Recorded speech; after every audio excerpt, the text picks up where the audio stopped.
সুনামগঞ্জ ৪, আপনার সময় ৬ মিনিট। নাই জনাব মোহাম্মদ আব্দুল সালাম, ঠাকুরগাঁ ২,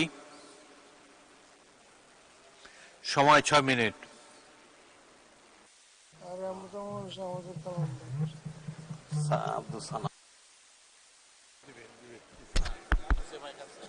জি স্যার,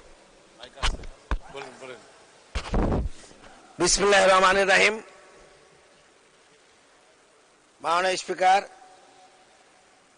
আপনাকে ধন্যবাদ আমার কথা বলার সুযোগ দেওয়ার জন্য এই মহান সংসদে।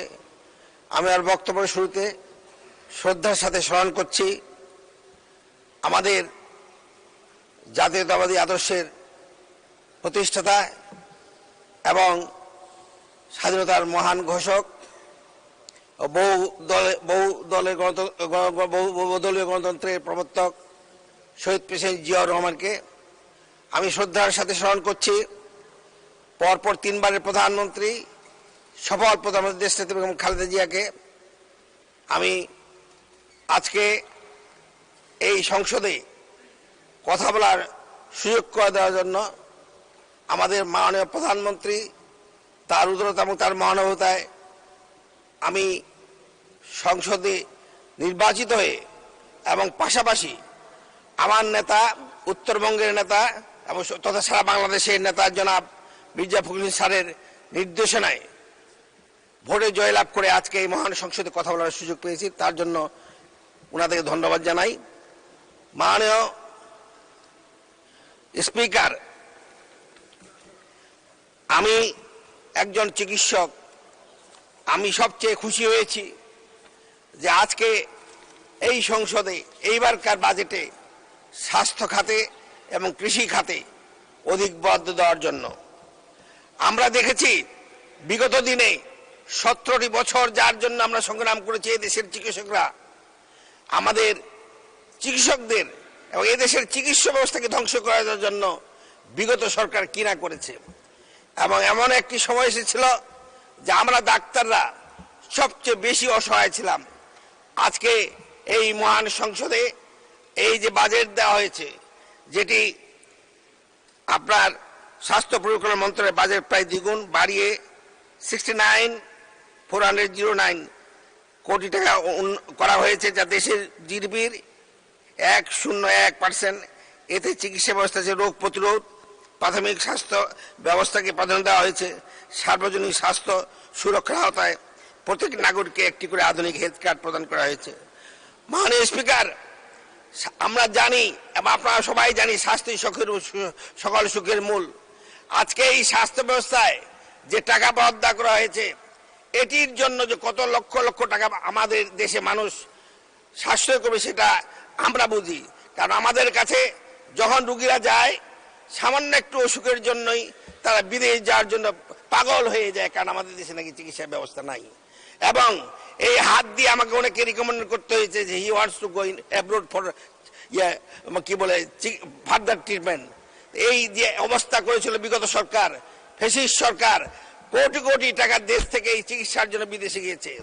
আজকে এই স্বাস্থ্য খাতকে উন্নত করার জন্য আমাদের সরকার, জনাব তারেক রহমান এবং খসরু সাহেব, আমাদের মাননীয় অর্থমন্ত্রী যে অর্থ বরাদ্দ করেছেন, আমরা ইন ফিউচার ভবিষ্যতে আমরা এটা আর বিদেশে যেতে দিব না, দেশের চিকিৎসা দেশেই হবে।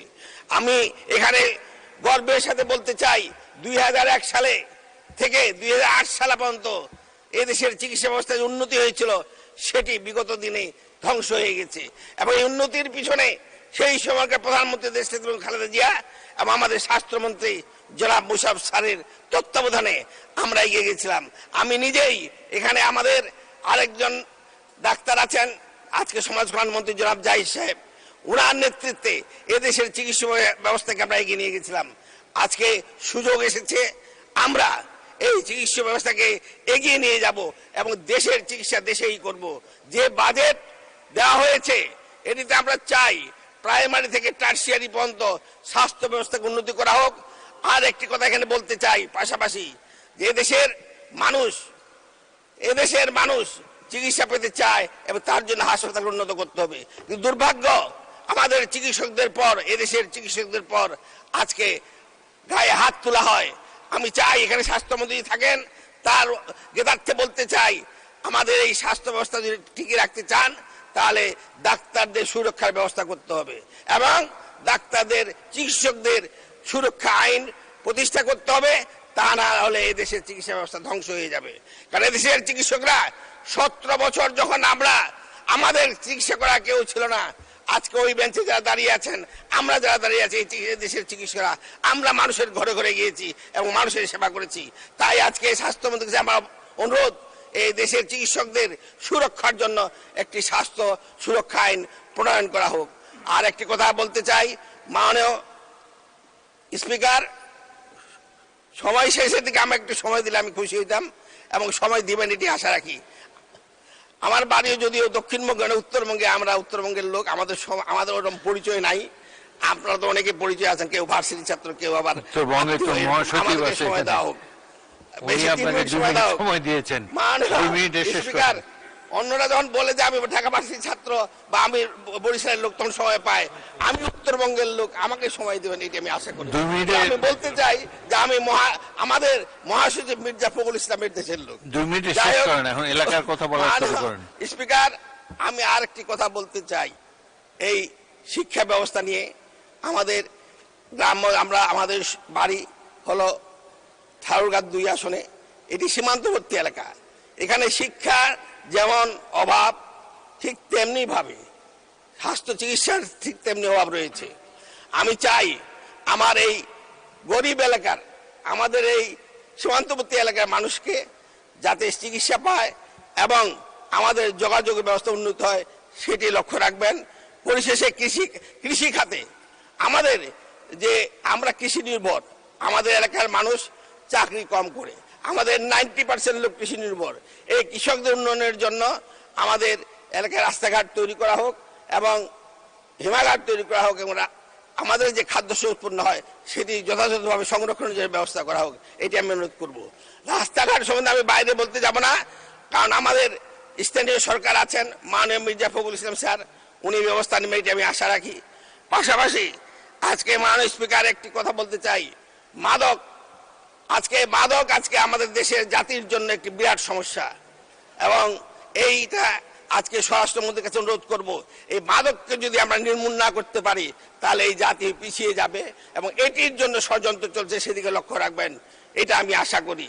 বন্ধু সাথীরা, মাপ চাই মাননীয় স্পিকার, আমি আপনাদের কাছে মাপ চাই। আমি আর একটি কথা বলেই আমার বক্তব্য শেষ করব, যে একটি শিক্ষা যেমন জাতির মেরুদণ্ড, স্বাস্থ্য তেমনি সুস্থ, মানে আমাদের জাতিকে তৈরি করতে গেলে সুস্থ দেহ দরকার আছে এবং ধন্যবাদ মাননীয় সদস্য। পরবর্তী বক্তা